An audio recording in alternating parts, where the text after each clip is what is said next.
मुङा बड'सा आं बिश्वगुरु महागुरु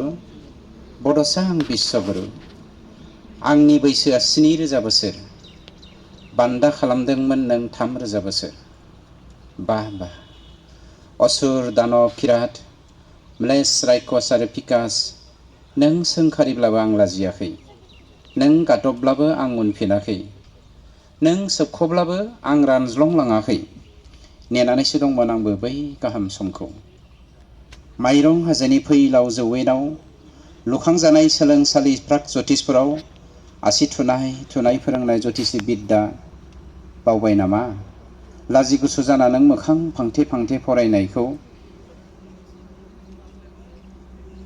आंथ' गोसोआव दं दाबो एसे उनफिनब्लानो खुगा फेरनायखौ बिश्वगुरुनि अहेबाव देगारसना महागुरु जानायखौ जान्था फाग्ला थिमि गला आलसिया बुंनायखौ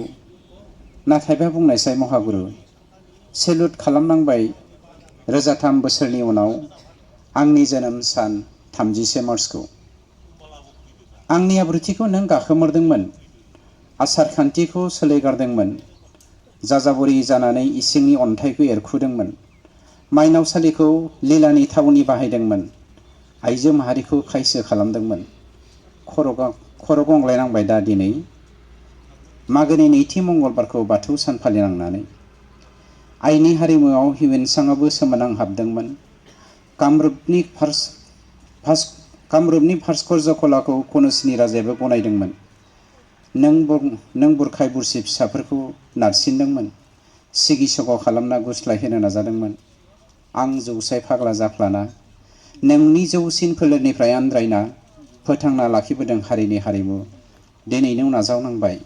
दखना गामसा आर'नाइ आंनि हारिमु खाम सिफुं सेरजा बर'नि दामजु अनला नारजि नाफाम बर'नि खाजा पेरादाखिनि गोखा गोखै खायो हानजा हानजा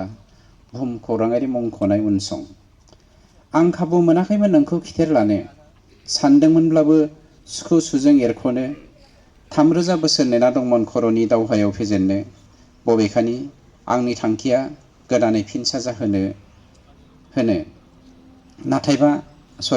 बबेखानि थांखि गैया गोदानै फिन साजा होनो नाथायबा थियारि आं जिखि थासारियाव हारिखौ रैखाथि होनो बड'सा आं बिश्वगुरु बेवहाय जोंनि बर' हारिया 30 मार्चखौ